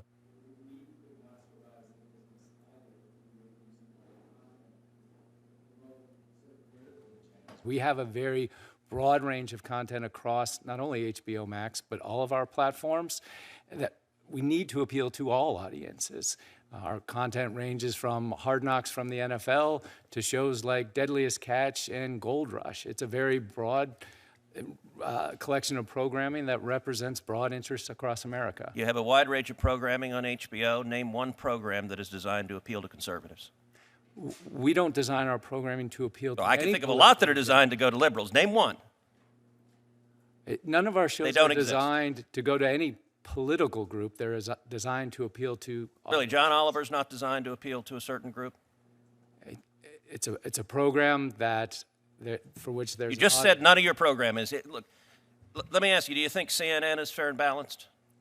I do believe CNN is a fair... So when CNN showed riots and fires behind them, and you put a chyron, mostly peaceful but fiery protest, was that journalism? Sir, I'm not involved with CNN, and in fact, they're not part of this transaction, but they have an independent editorial board, they have independent news gathering. We don't direct... They have no independence other than hating Donald Trump, which is why their viewership numbers have plummeted, because they don't actually report news. They instead engage in very biased propaganda. And I will say, the truest words you said a minute ago is when you said with respect to Mr. Sarandos, well, he and I see the world in very much the same way. That is exactly the problem, that in the world of journalism, it should not be propaganda. In the world of entertainment, there is a reason why entertainers who are even slightly right of center get blackballed in Hollywood, writers get blackballed in Hollywood, actors get blackballed in Hollywood. And I've heard nothing today to give me any confidence that this merger would do anything other than make that problem much, much worse. Thank you. Thank you very much, Senator Cruz. All right, Mr. Kimball, I want to go to you for a moment. Warner Brothers, on its official YouTube channel description, lists a few things in terms of its offering. It invites viewers to subscribe for what it describes as follows, quote, movie trailers, clips, and featurettes. But it doesn't say anything in there about full feature-length movies or television series, correct? We provide a significant amount of content to YouTube, including produced shorts. We have television, children's programming. We do not license feature films, no. Okay. So, there are some of those things on there, but you would say that's a smaller percentage, likely in the low single digits for Warner Brothers? Oh, it's hundreds of hours of programming that we provide. Oh, no, I don't doubt that. But in the broad scheme of things, in terms of all the content that is displayed through YouTube, it's a small portion, right? I mean, that's not your bread and butter for YouTube. It's not the bread and butter for this. It's a small portion, but it's an important platform for us, yes. Okay. All right. This is good to know. Now, let's. Now we're not going to do that. You're free to be here. I was worried, by the way, when Ted was suggesting it was a costume. I had this brief moment. What if it's not a costume? What if that's just the way he dresses? But it's not. After the merger, let's assume for a minute that the merger is consummated, that it doesn't encounter any hiccups, it isn't blocked by mergers or by some other event. Post-merger, imagine that world. Netflix would control Warner Brothers' film and television content library, correct? Correct. Yeah. Netflix, at that point, could choose to do with it what it wants. So despite present intentions, I mean, you're the co-CEO of one of the most successful companies in American history, not just in history, but not just today, but ever. And you've got to be that way because you've been able to adapt to market conditions. You saw that, for example, with you started out as a DVD rental business by mail, and you adapted with technology and changing market preferences, and you saw those things happen. So with changes, you won't be under any binding obligation to license Warner Brothers content to a rival streaming service, correct? We would not be obligated to, but that we certainly would want to. The business model, again, the price is baked into billions of dollars of revenue from that division of the company. I get that. But there's no contractual obligation. I'm not aware of any legal obligation to do that. Now, intentions aside, because there is no obligation to license that content, you could decide not to. And that I'm sure you would concede would alter the competitive landscape to a degree. It's relevant, is it not? I'd say it would be possible, sir, to make bad business decisions like that, but I hope we would not.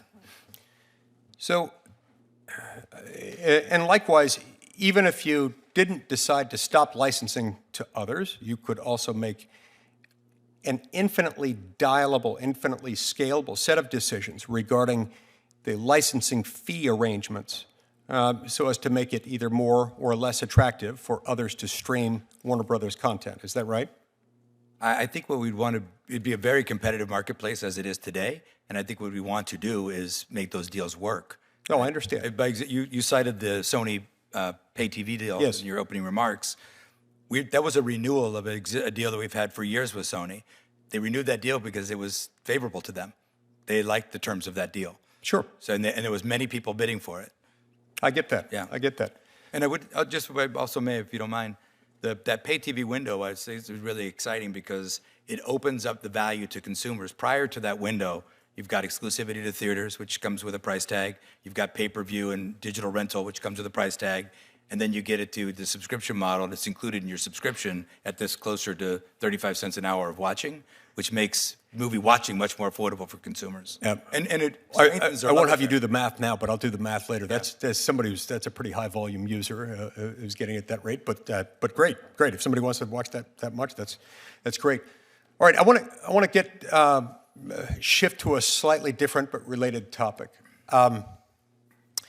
It's my understanding that it's Netflix's position that this deal doesn't require any kind of divestiture or other remedy in order to address any anti-competitive concerns. Is that correct? Is that still your position? It's our position, but it's going to ultimately be up to the Department of Justice. Sure. Now, there is a term of art in the industry among antitrust lawyers known as litigating the fix. Litigating the fix sometimes involves a technique whereby one takes a deal, they take it all the way to the altar, and sort of right before you reach the altar, you say, oh, wait a minute, we've got to fix, just to add on to show how magnanimous we are. We don't think there was a problem with it anyway, but just to show you how much we mean that, we're going to take we're going to make some divestitures or slap some of our own conditions on this voluntarily, just to make clear that we're the good guys, we're the good folks. We want a pro-competitive marketplace. Now, if it's your position that no fixes are necessary, can I assume that you won't be litigating the fix here? I'm sorry, Senator. It's premature to talk through it.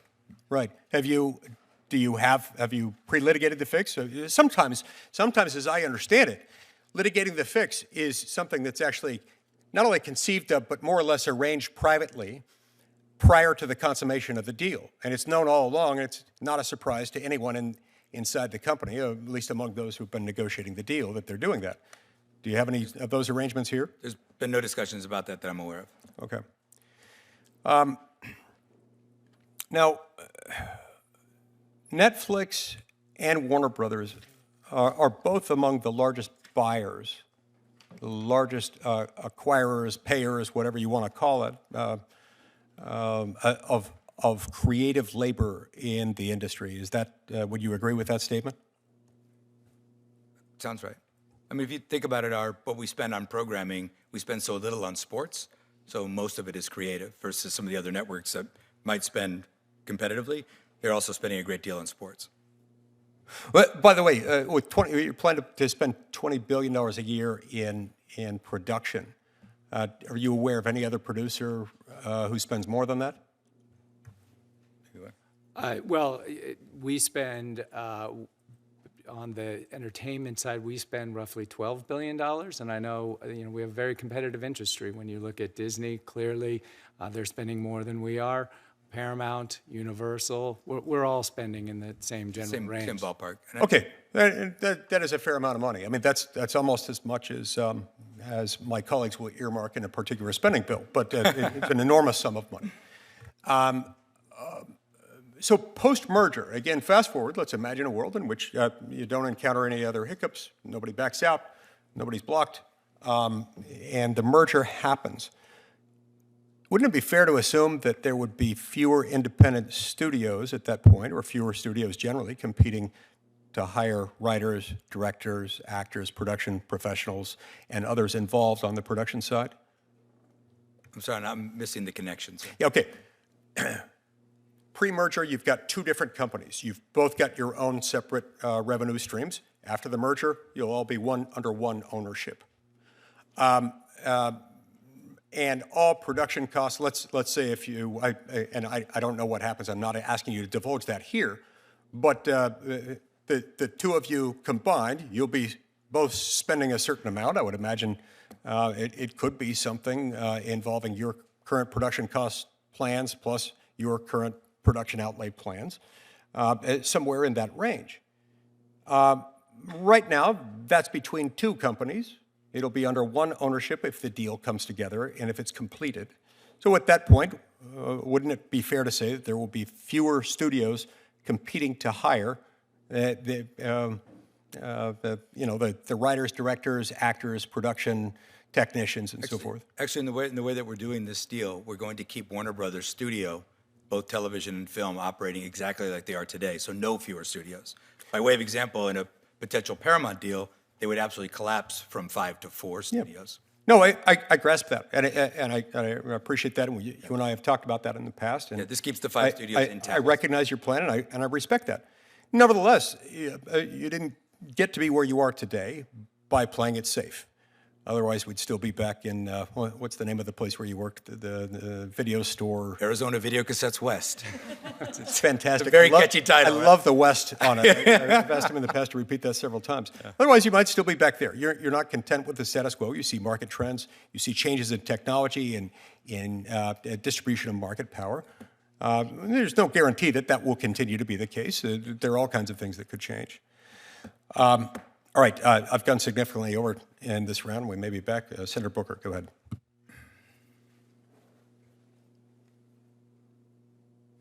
Thank you, Mr. Chairman. Mr. Campbell, It was reported that Mr. Sarandos met with President Trump on November 24th and discussed Netflix's bid to buy Warner Brothers at length. When Discovery acquired the Warner Media assets from AT&T in 2022, did you or Warner Brothers Discovery CEO David Zaslav meet with President Biden to discuss that transaction? I'm not aware that there was any such meeting, no. Have you or David Zaslav met with President Trump to discuss this transaction? No, we have not.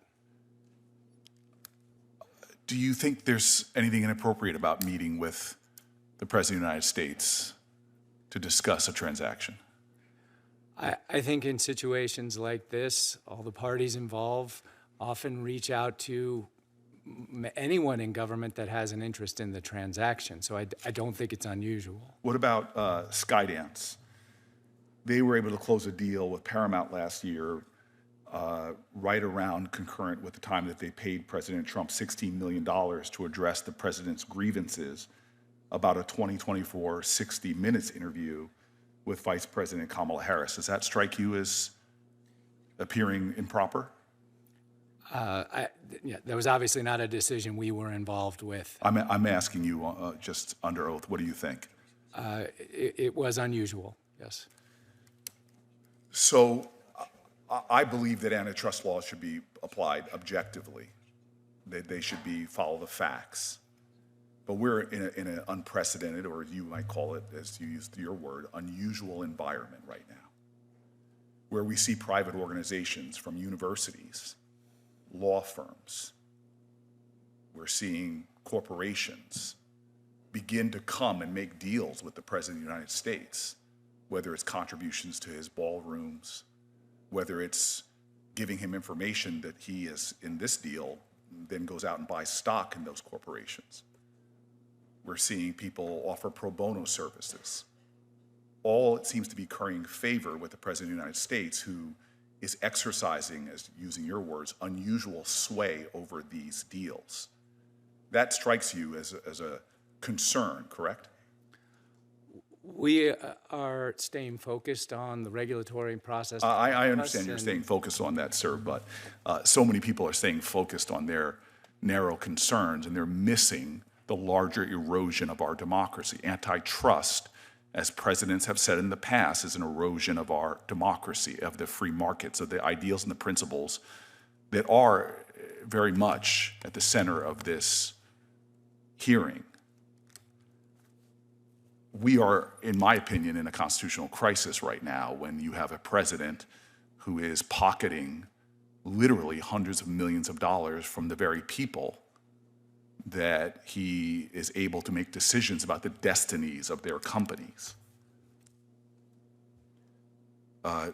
Sarandos, it was reported that you met with the President Trump, for more than an hour on November 24th, which was less than 2 weeks before Netflix announced that it won the bidding war to acquire Warner Brothers, within days that the President of the United States bought a significant amount of your stock. The reporting indicates that much of the conversation covered Netflix's bid to buy Warner Brothers, and that you left the meeting with the impression that President Trump wasn't opposed to the deal. What did the president have to say in that meeting about the proposed transaction? Senator Booker, I can't speak to the reporting because I'm not sure what you're referring to, but I will tell you that I have met with the president a few times. We have talked about the state of the entertainment industry in general, production economy, runaway production, the value of incentives, the cost of tariffs, all the different ways that we can protect and create American jobs. I think it's wholly proper for the President of the United States to talk to leaders of industry about the industries that they're running. The deal was not discussed. The merger deal was not discussed at all in the meeting? Of course, he asked for what was going on, how was the deal going. I gave him some general overview of what we were doing, and that was it. It was a very small part of the entire meeting. It was not a meeting specifically to talk about the deal. Did you feel that President Trump wasn't opposed to the deal? I got a feeling the president was very interested in protecting American jobs and American labor and American industry, and that's what we were talking about. You think his intentions in the case of this deal are just noble and objective? I think the president, from my experience, has been nothing but interested in protecting and creating American jobs. in The protecting president has American stated industry. that he would be involved in the decision-making about the merger. Do you think it's appropriate for the President of the United States to be involved in a Justice Department merger review? I have confidence in this case on the merits and that it will be run by the Department of Justice. But that's not what I asked. I asked you is, do you think it's appropriate for the President of the United States to be involved in a merger review? I don't know if he's involved or not. So what I'm saying is that this merger stands on its merits and will be reviewed by the Department of Justice, and that is the proper channel. Do you think it's appropriate for the President of the United States to buy stock in a company that's going through a merger that's going to be reviewed by the Justice Department, in which he says he will be involved in? Yeah, I really cannot comment on the president's personal finances. I don't know. I think you could comment on whether you think it's appropriate. What about me? I've told you before, I sold my Netflix stock when I came to Washington. Was that appropriate that I did that? I think any kind of trading like that would be definitely worth questioning. Would it be inappropriate for me right now to be in this hearing as my position to be trading in stock? I think no one with insider information should be trading stock. So why is it hard? Wouldn't you agree then that the President of the United States? I don't know that he bought stock or bond. I've heard him reporting all day. But it would be appropriate if he did do that, yes? I don't think anyone with access to private inside information should be trading in stock. Do you think merger reviews should be in any way political? No, I do not. I believe that they should be overseen by the Department of Justice and to protect consumers.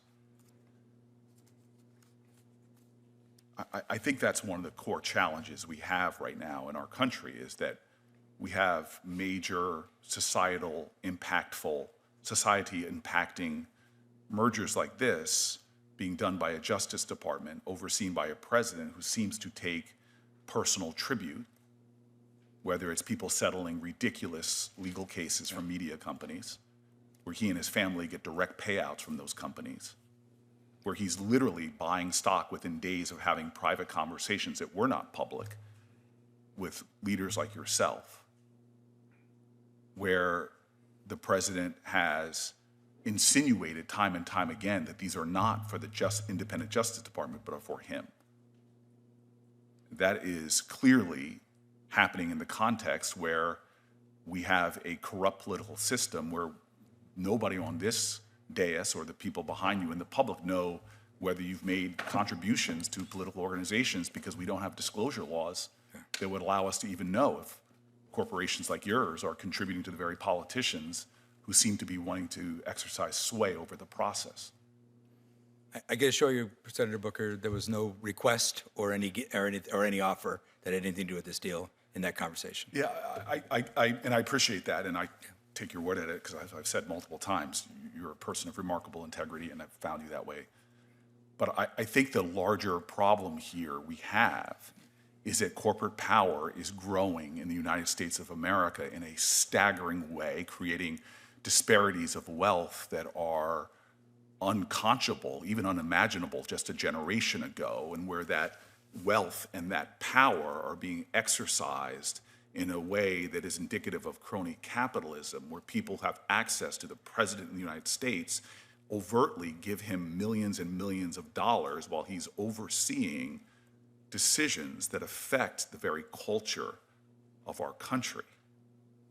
We are in a distraught moment as corporate power grows, as consolidation continues, where those who make decisions don't even hide their corruption anymore, where even the two of you before me are saying that these things are, quote, unusual or even unacceptable. It's being done in open air. The President of the United States is trading in your stock, and he is telling us clearly that he is going to hold sway over these decision-making. I tell you, and I've told you, that I'm hearing from parties who are expressing fear, and that fear comes not just from their self-interest, but about what our society is spiraling towards as wealth becomes more concentrated, as corporate power and their ability to sway the decisions of politicians becomes greater and greater. How politicians on both sides of the aisle, in this body, in the House of Representatives, and clearly the White House, trade on insider information, trade stocks, make profits off of moments like this. It should anger every American that they want balls and strikes called by a Justice Department. But merger after merger, it seems like the interests of the people are not being served. I am grateful for the two of you coming here. I said at the top, it's not an easy thing. Thank you, sir. And it's in a context that is not of your making that should rightfully merit the ire of a nation, that we have a country that's becoming this overtly corrupted. I pray, because the stories, especially Ted, that you've told, are what my life has been about. I'm here because my father sat in a segregated balcony as a child watching a movie about a man in a place that looked like a planet far away from him. Never seen anything like it before. It was a place called Manhattan. And he watched a salesman make extraordinary success out of his wit and his strength of personality. And my father said he would never have imagined, as that little black boy in a segregated theater, would one day be IBM's first black salesman in this whole region, and then literally move his family, move me, a 2-month-old, to New Jersey. And he used to tell me, watch art. Watch the artists. And so my dad grew up in a very different capitalist system than we have right now. IBM back then, their allegiance wasn't just to shareholders. Their allegiance, the stakeholders they saw were their workers, were the communities in which they had plants. The disparities of income weren't what they are now. The corporations weren't considered people by our Supreme Court. They couldn't influence our politics like we see now. And so I just want to thank the chairman. He has been a great partner. I take it at your word, the affirmations you've made today. I worry about our society, though, and I worry about the context in which this merger is going to be evaluated by actors I do not think are independent and that brandish their corruption with bravado, brag about their wealth.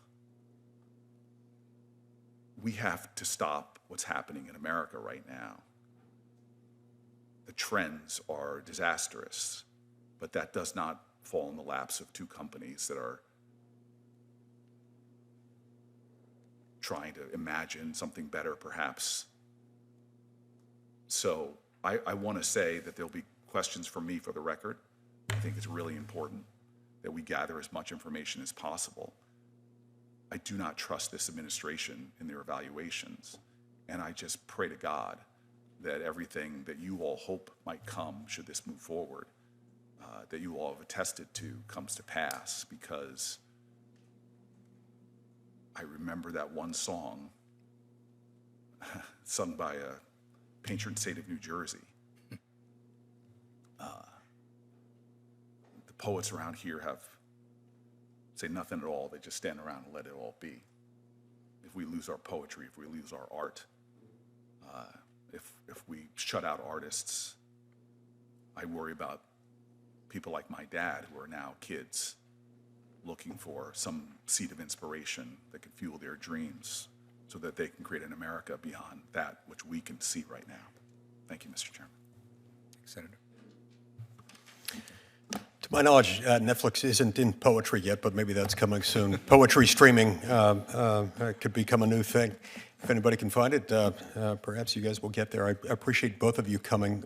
We've had a lot of good information exchange today, and we will keep the record open for a week, whereupon it will close at that point, and the hearing stands adjourned.